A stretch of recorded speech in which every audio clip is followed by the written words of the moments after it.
right, folks. Spider-Man is, in fact, Peter Parker. I just feel left out. Very sad. Hey, buddy, what's wrong? Well, everyone's all excited about that new Spider-Man No Way Home movie, but I just didn't get it. Well, what didn't you understand?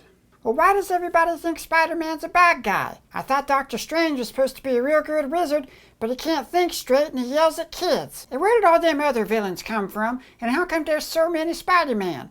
And at the end of the movie, why is everybody ghosting Peter? Did he get canceled? Well, do you want me to explain it to you?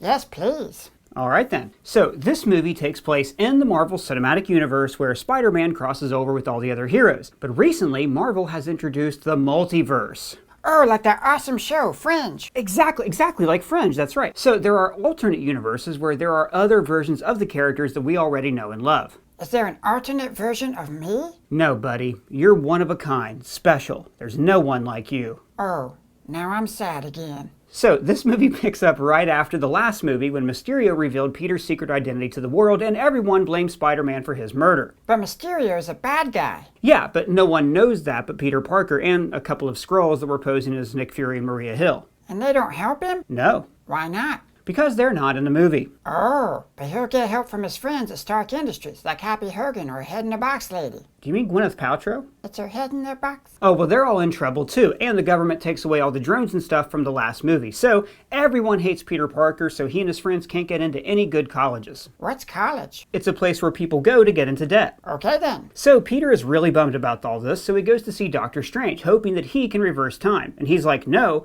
but I can cast a spell that'll make everyone forget that you're Spider-Man. The entire world's about to forget that Peter Parker is Spider-Man. You got it? He's gonna roofie the earth, got it. Exactly. But Peter tries to change the spell so it screws up and Strange has to contain it in a little box. Whose? Your mom's? What? It's my spell in our box? So it turns out that the spell was kind of reversed, and now it's pulling in people from across the multiverse who know that Peter Parker is Spider-Man, like Dr. Octopus from Spider-Man 2. What have you done with my machine? But he died. Yeah, but the spell plucks him from his reality right before he died, just when he found out that Peter was Spider-Man. Oh. Ditto for Norman Osborn, the Green Goblin. Remember, I explained these movies to you a few days ago. Yes, that was good content. Yes, it was. And he also attracts Sandman, Lizard, and Electro from the other movies. Wait, in the movie, Electro just plays that big xylophone and disappears. When did he learn Peter Parker's identity? That's not clear at all. Okay then. Also, Norman Osborn has conquered his goblin personality and he beat him. So now Norman is a good guy. Oh, wasn't he kind of a jerk before he went insane? He was, yeah.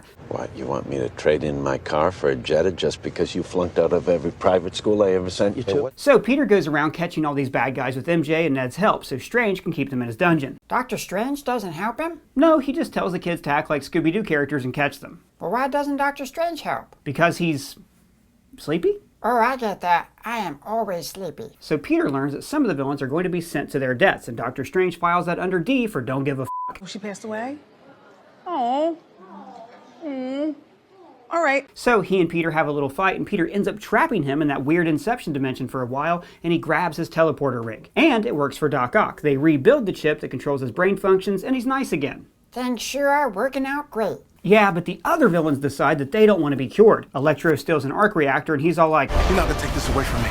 Hey, why does he look so different? He's not bald, and he's way cooler. isn't it great? But how? Isn't it great? The Goblin personality takes control of Norman and he goes berserk. Then the other villains escape and the Goblin kills Aunt May. Oh no, but she was a secondary character in all these movies. I know, very sad. So Peter runs away and Ned has Doctor Strange's ring, so he plays around with it and eventually actually gets it to work. Oh, did he train to be a wizard in Nepal? No, he can just do it. Okay then. And guess what? He finds a Spider-Man, but it's Andrew Garfield's Spider-Man. Oh wow, I saw that on the internet accidentally. Me too. One of my favorite things to do, one of my many talents, one of my hobbies is lying. I love lying. I love lying pathologically. I love lying through my teeth, and I love doing it every single day. And they also find Toby Maguire Spider-Man because they were both pulled from their own separate movie franchises into this one. Oh man, who's gonna come in here? Rambo? Is Rambo in it? No, it's just people who know that Peter Parker is Spider-Man. You're telling me Rambo doesn't know that? Everybody knows that. Rambo can field dress a bullet wound. They can use him in the final battle. Rambo is not in this movie. Why wouldn't they let us win?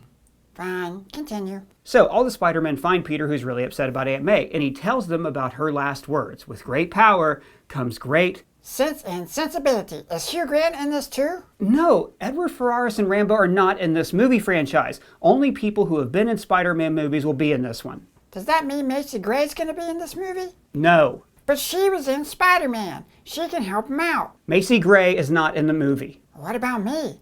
Am I in the movie? I know Peter Parker's Spider-Man. Yes, you can be in the movie. Yay!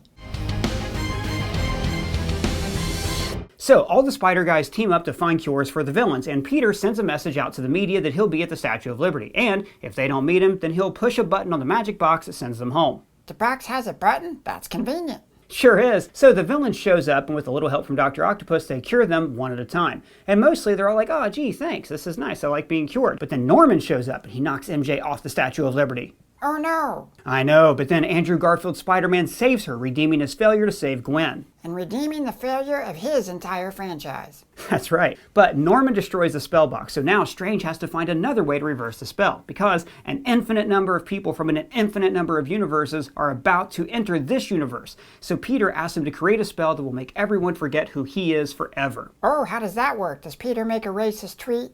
No, it's a spell. So Peter says goodbye to MJ, Strange casts the spell, and everyone forgets that Peter Parker ever existed, and that he is Spider-Man. So now Peter has no friends.